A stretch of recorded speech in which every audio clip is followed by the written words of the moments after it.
নমস্কার বন্ধুরা, এই ভিডিওতে তোমাদের মধ্যে বেশ কয়েকটা গুরুত্বপূর্ণ আপডেট শেয়ার করার আছে।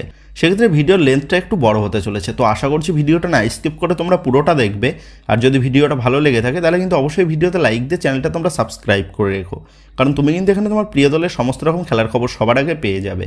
তো চলো আর দেরি না করে আজকের ভিডিওর মেন টপিকগুলো নিয়ে আলোচনা শুরু করা যাক। তো সবার প্রথমে যদি গতকালের আমাদের ভারতের ম্যাচ নিয়ে সামান্য কিছু আলোচনা করা যায়, তো তোমরা জানো গতকাল আমাদের ভারত ওয়ার্ল্ড কাপ কোয়ালিফায়ারের গ্রুপ পর্বের শেষ ম্যাচে মুখোমুখি হয়েছিল কাতারের বিরুদ্ধে, যেখানে গতকালের খেলার প্রথমের দিকে ছাংতের গোলে ভারত এগিয়ে গেলেও পরবর্তীতে মহান রেফারির বদান্যতায় শেষ পর্যন্ত কাতার ম্যাচটা জয় তুলে নেয়, যার ফলে গতকাল ভারত এই বছরের মতন ওয়ার্ল্ড কাপ কোয়ালিফায়ারের গ্রুপ পর্ব থেকেই বিদায় নিয়ে নিল। গতকালের ম্যাচ নিয়ে বেশি কিছু বলার নেই, কারণ গতকালের ম্যাচের প্রথমার্ধে ভালোভাবে খেলা হলেও দ্বিতীয়ার্ধ থেকে রেফারির খেলার মধ্যে ইনভলভড হয়।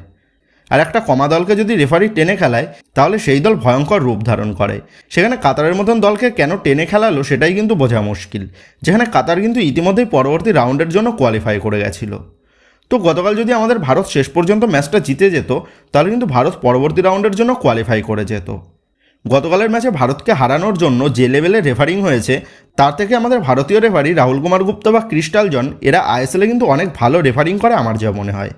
তো যাক, ভারত গতকাল হেরে গেছে সেটা দেখে যতটা না খারাপ লাগছে তার থেকেও বেশি আনন্দ হচ্ছে এটাই ভেবে যে আমাদের জাতীয় দল থেকে এবার কিন্তু ইগোর স্টিমের যুগ শেষ হতে চলেছে।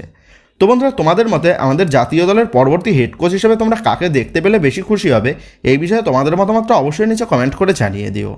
তো যাক, এবার আইএসএল নিয়ে আলোচনা করা যাক। তো গতকাল সন্ধ্যের দিকে মোহনবাগান ম্যানেজমেন্ট সমর্থকদের সারপ্রাইজড করে দিয়ে দলের নতুন হেড কোচ হিসাবে আইএসএলের প্রাক্তন কোচ জোসে ফ্রান্সিসকো মলিনার নাম অফিসিয়ালিভাবে ঘোষণা করে দিয়েছে। তো এবার যদি এই মলিনার সম্পর্কে কিছু আলোচনা করা যায়, তো এই মলিনা হচ্ছেন 53 বছর বয়সে একজন স্প্যানিশ কোচ। প্লেয়ার লাইফে তিনি একজন গোলকিপার ছিলেন। 2007-8 মরশুমে তিনি তার খেলোয়াড় জীবন থেকে অবসর নিয়ে 2009-10 মরশুমে এফসি ভিলারিয়াল সি দলের হেড কোচের পদে নিযুক্ত হন। তারপর তিনি 2011-12 মরশুমে তিনি যোগ দেন ভিলারিয়ালের মেন দলের হেড কোচের পদে। তো এই ভিলারিয়াল হচ্ছে লা লিগার একটা ক্লাব, এবং যখন মলিনা এই দলের দায়িত্ব ছিলেন তখন এই দলের মার্কেট ভ্যালু ছিল 1829 কোটি টাকা। মানে তোমরা বুঝতেই পারছো কত বড় মাপের ক্লাবকে তিনি কোচিং করিয়েছেন। তো যাক, তারপর তিনি হংকংয়ের প্রথম ডিভিশনের ক্লাব কিটচি দলকে তিনি 2013-14 মরশুমে কোচিং করিয়েছিলেন। এরপর 2015-16 মরশুমে তিনি যোগ দেন আইএসএলের ক্লাব এটিকে দলের হেড কোচ হিসাবে, এবং এটিকে দলে এসে তিনি এটিকে দলকে চ্যাম্পিয়নও করিয়েছিলেন। তো তারপর তিনি এটিকে দল ছেড়ে যোগ দেন মেক্সিকোর প্রথম ডিভিশন লিগের ক্লাব অ্যাথলেটিকো দি সান লুইস দলের হেড কোচের পদে, যে দলের সেই সময় মার্কেট ভ্যালু ছিল 349 কোটি টাকা। তো এরপর তিনি সান লুইস দল ছেড়ে 2018-19 মরশুম থেকে 2022-23 মরশুম পর্যন্ত তিনি নিযুক্ত ছিলেন স্পেনের জাতীয় দলের স্পোর্টিং ডাইরেক্টর হিসাবে, এবং সেখান থেকে 2023 সালে স্পেনের স্পোর্টিং ডাইরেক্টর পদ থেকে বিদায় নিয়ে এই মরশুমে মলিনা যোগ দেন মোহনবাগানের হেড কোচ হিসাবে। তো এই মলিনার প্রোফাইলটা জেনে তোমরা বুঝতেই পারছো কোচিং ক্যারিয়ারে তিনি কত বড় বড় মঞ্চে বড় বড় দলকে তিনি কোচিং করিয়েছেন। এর পাশাপাশি তিনি স্পেনের মতন দলের স্পোর্টিং ডাইরেক্টর হিসাবে একাধিক বছর তিনি নিযুক্ত ছিলেন, যার ফলে তার ফুটবল অভিজ্ঞতা ভাণ্ডার কতটা যে বৃদ্ধি পেয়েছে সেটা কিন্তু তোমরা বলতেই পারো। তো যাই হোক, আশা করব তোমাদের মনে আছে, তোমাদের বহুবার জানিয়েছিলাম মোহনবাগান দলে একজন high profile Spanish head coach আসতে চলেছে, এবং শেষ পর্যন্ত কিন্তু আমার কথাটাই কিন্তু মিলে গেল। তো যেমনটা খবর, 1 বছরের চুক্তিতে মোহনবাগান দলে যোগ দিয়েছে এই মলিনা। তো মলিনার সাথে মোহনবাগান ম্যানেজমেন্ট বেশি দিনের চুক্তি করেনি, কারণ দীর্ঘ 6-7 বছর তিনি কোচিং পদে ছিলেন না, যার ফলে মোহনবাগান ম্যানেজমেন্ট এই মলিনার আসন্ন মরশুমের পারফরমেন্স দেখে নিয়ে মলিনার সাথে লং টার্ম কন্ট্রাক্টে যাওয়ার পরিকল্পনা করছে। তো মলিনার মতন একজন কোচকে ফিরিয়ে নিয়ে এসে মোহনবাগান ম্যানেজমেন্ট যে বড় একটা চমক দেবে সেটা কিন্তু কারোরই কল্পনার মধ্যে ছিল না। তবে এই মলিনা এটিকে দলকে সফলতা এনে দিলেও এটিকে দল এবং মোহনবাগান দলে কোচিং করানোর মধ্যে কিন্তু আকাশ পাতাল ফারাক আছে। কারণ এটিকে দলে তিনি যখন কোচিং করিয়েছিলেন তখন কিন্তু তার কাছে এটিকে দলকে কোচিং করানোর সময় হিউজ পরিমাণ ফ্যান প্রেশার ছিল না, যেটা কিন্তু মোহনবাগান দলে কোচিং করানোর সময় তিনি ফেস করবেন। এর পাশাপাশি মোহনবাগান দলে বর্তমানে যে পরিমাণ তারকা প্লেয়ারের সমাবেশ হয়েছে তাতে হাবাসের মতন তিনি মোহনবাগানের ড্রেসিং রুমকে কতটা কন্ট্রোলে রাখতে পারবেন সেটাও কিন্তু দেখার বিষয় হবে। তবে আশা করব মলিনার কাছে যেহেতু বড় বড় দলে কোচিং করানোর এক্সপিরিয়েন্স আছে, সেহেতু তিনি অনায়াসেই সমস্ত চাপকে সামলে নিতে পারবেন, এবং মোহনবাগান দলকে আরও সাফল্য এনে দিতে পারবেন আইএসএলের পাশাপাশি এসিএল 2-এ। তো গতকাল মোহনবাগান দলে অফিসিয়ালিভাবে যোগ দিয়ে মলিনা বলেন তিনি মোহনবাগানের মতন ঐতিহ্যবাহী ক্লাবের সাথে যোগ দিতে পেরে তিনি গর্বিত। তিনি আশা করছেন তিনি মোহনবাগান দলকে আরও সাফল্য এনে দিতে পারবেন। এর পাশাপাশি তিনি আরও বলেন তিনি ডক্টর সঞ্জীব গোয়েঙ্কাকে ধন্যবাদ জানাতে চান তাকে মোহনবাগান দলে কোচিং করানোর সুযোগ দেওয়ার জন্য। তো মলিনা যখন এটিকে দলের কোচ ছিলেন তখন কিন্তু অনেক মোহনবাগান সমর্থকরাই আইএসএল দেখতো না, যার ফলে মলিনার প্লেইং স্টাইলের সাথে কিন্তু অনেকেই অবগত নয়। তো তাদের জানিয়ে রাখি অ্যান্তোনিও লোপেস হাবাসের মতনই কিন্তু অনেকটাই প্লেইং স্টাইলেই মলিনার।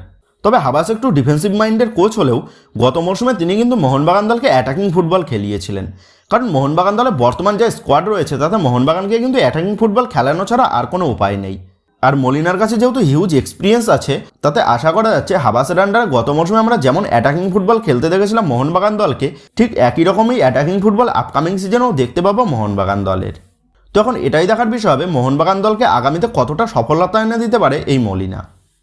তো বন্ধুরা, মলিনা মোহনবাগান দলের হেড কোচের পদে যোগ দেওয়ায় তোমরা কতটা খুশি হলে তা কিন্তু অবশ্যই নিচে কমেন্ট করে জানিয়ে দিও। তো এবার নেক্সট আপডেটটা বেরিয়ে আসছে তিরিকে নিয়ে। তো গতকাল মোহনবাগানের অফিসিয়াল পেজ থেকে মলিনার নামটা অফিসিয়ালিভাবে ঘোষণা করার পোস্টে তিরি কমেন্ট করেছেন সিউ সুন কোচ। আর এই কমেন্টটা দেখার পরেই কিন্তু সমর্থক মহলে বড় গুঞ্জন শুরু হয়ে গেছে, তাহলে কি তিরি আবারও ফিরছে মোহনবাগান দলে। তো দেখো, এই বিষয়ে তোমাদের জানিয়ে রাখি মলিনা যখন এটিকে দলের কোচ ছিলেন তখন কিন্তু এটিকে দলের হয়ে খেলতো তিরি, যার ফলে তিরির সাথে মলিনার একটা সুসম্পর্ক আছে। আর খুব সম্ভবত সেই কারণেই আবারও তার প্রাক্তন দলকে আবারও সে দেখতে পাবে, সেই কারণে হয়তো তিরি এমন পোস্ট করেছে। আর তিরি কিন্তু কিছুদিন আগে মুম্বাই সিটি এফসির সাথে তার চুক্তিও বৃদ্ধি করে নিয়েছে। সেক্ষেত্রে খুব সম্ভবত সমর্থকদের মধ্যে যে গুঞ্জনটা শুরু হয়েছে সেই গুঞ্জনটা হয়তো গুঞ্জনই থেকে যেতে চলেছে। তো যে একেবারে নেক্সট আপডেটটা মোহনবাগান দলে আরও বড় প্লেয়ারের ইনকামিং নিয়ে। তো তোমরা জানো জেমি ম্যাকলারেনের মতন তারকা প্লেয়ারকে ইতিমধ্যেই আগামী মরশুমের জন্য চূড়ান্ত করে নিয়েছে মোহনবাগান ম্যানেজমেন্ট। আর গতকাল মার্কাস মার্গুলাও জানিয়েছে মোহনবাগান দলে এখন শুধুমাত্র ডিমিত্রি পেট্রাটস এবং জেসন কামিংস এই দুইজনই কিন্তু কনফার্ম হয়ে রয়েছে। সেক্ষেত্রে এই দুইজন প্লেয়ার বাদ দিয়ে বাকি সমস্ত বিদেশেই কিন্তু এখন নতুন আসবে মোহনবাগান দলে। এর পাশাপাশি মার্কাস মার্গুলাও আরও জানিয়েছে বেশ কিছু বড় বড় প্লেয়ারের সাইনিং হতে চলেছে মোহনবাগান দলে। সেক্ষেত্রে জেমি ম্যাকলারেনের পাশাপাশি আরও 2 থেকে 3 জন বড় মাপের প্লেয়ার কিন্তু মোহনবাগান দলে আসতে দেখতে পেলে অবাক হওয়ার মতন কিছুই থাকবে না অ্যাকর্ডিং টু মার্কাস মার্গুলাও। আর এর আগেই তোমাদের জানিয়ে দিয়েছি ইউরো কাপ থেকে 2 জন হাই প্রোফাইল ফরেনার আসতে পারে মোহনবাগান দলে আপকামিং সিজনে। সেক্ষেত্রে আপকামিং সিজনে মোহনবাগান ম্যানেজমেন্ট যে চমকের পর চমক দিতে চলেছে সেটা কিন্তু বলাই যায়। আর আশা করা যাচ্ছে এই মাসের মধ্যেই কিন্তু মোহনবাগান দল তাদের দল গঠনটা অলমোস্ট কনফার্ম করে নেবে। আর যেমনটা খবর জুলাই মাসের শুরুর থেকেই কিন্তু মোহনবাগান তাদের প্রি সিজন শুরু করে দিতে পারে। তখন এটাই দেখার বিষয় হবে মোহনবাগান ম্যানেজমেন্ট তাদের সমর্থকদের আর কত চমক দেয়। তো যেভাবে নেক্সট এবং লাস্ট আপডেটটা বেরিয়ে আসছে গত মরশুমের মোহনবাগান দলের হেড কোচ অ্যান্তোনিও লোপেস হাবাসকে নিয়ে।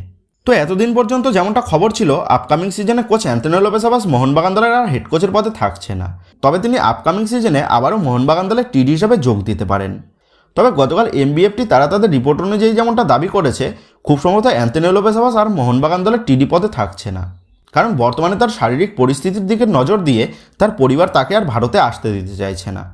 তবে মোহনবাগান ম্যানেজমেন্ট অ্যান্তোনিও লোপেস হাবাসকে দলের টিডি হিসাবে স্পেন থেকেই যাতে তিনি পরিচালনা করতে পারেন সেই সমস্ত বিষয় নিয়ে অ্যান্তোনিও লোপেস হাবাসের সাথে মোহনবাগান ম্যানেজমেন্ট ডিসকাশন করছে, তেমনটাই খবর।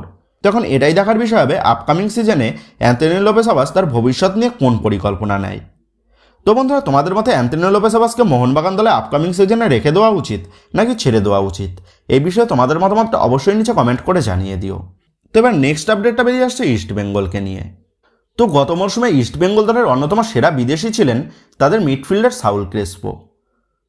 তো সাউল ক্রেসপোর সাথে ইস্ট বেঙ্গল যে তারা আরও চুক্তি বৃদ্ধি করতে চলেছে তেমনটাই কিন্তু তোমাদের এর আগে জানিয়েছিলাম। আর গতকাল ইস্ট বেঙ্গল ম্যানেজমেন্ট তারা কিন্তু অফিসিয়ালিভাবে ঘোষণা করে দিয়েছে সাউল ক্রেসপো আরও 2 মরশুমের চুক্তিতে তাদের সাথে কন্ট্রাক্ট এক্সটেনশন করে নিয়েছে। তো ইস্ট বেঙ্গলে যে আগামী মরশুমের জন্য একটা সেরা দল গঠন করছে সেটা কিন্তু বলাই যায়, যাদের মধ্যে ইতিমধ্যে বিদেশি প্লেয়ারদের মধ্যে ডিমিত্রিয়াস ডায়ামান্টাকোস মাদিথালারের মতন সেরা প্লেয়ারদের চূড়ান্ত করে নিয়েছে ইস্ট বেঙ্গল ম্যানেজমেন্ট। আর এর পাশাপাশি আরও বেশ কিছু ভালো মানের ভারতীয় প্লেয়ারকেও কিন্তু তারা সই করে নিয়েছে, এবং এর পাশাপাশি আরও যেমনটা জানা গেছে আপুইয়ার ডিলেও কিন্তু অনেক দূর এগিয়ে গেছে ইস্ট বেঙ্গল ম্যানেজমেন্ট। সেক্ষেত্রে ইস্ট বেঙ্গলে যে আগামী মরশুমে বাকি দলগুলোর ঘুম কেড়ে নেওয়ার জন্য যথেষ্ট ভালো মানের দল গঠন করছে সেটা কিন্তু বলাই যায়। সেক্ষেত্রে আশা করব আগামী মরশুমে আইএসএল এর পাশাপাশি আরও বাকি সমস্ত টুর্নামেন্টে আমাদের বাংলার 3 প্রধান যেন নিজেদের আধিপত্য বিস্তার করে খেলতে পারে। তো বন্ধুরা, এই ভিডিওতেই গুরুত্বপূর্ণ আপডেটগুলি তোমাদের মধ্যে শেয়ার করার ছিল। তো আশা করি ভিডিওটা তোমাদের ভালো লেগেছে। তো যদি ভিডিওটা ভালো লেগে থাকে তাহলে ভিডিওতে লাইক দিয়ে চ্যানেল সাবস্ক্রাইব করে পাশে থাকা বেল আইকনটা অবশ্যই প্রেস করে দিও। আর তোমরা যারা এখনও পর্যন্ত আমাদের সোশ্যাল মিডিয়া পেজের সাথে যুক্ত হওনি তারা কিন্তু অবশ্যই নিচে ডেসক্রিপশন বক্সের লিঙ্ক থেকে আমাদের সোশ্যাল মিডিয়া পেজের সাথে যুক্ত হয়ে যেও। তো বন্ধুরা, এই ভিডিওটা এটুকুই ছিল। তো আসি বন্ধুরা, দেখা হচ্ছে পরের ভিডিওতে।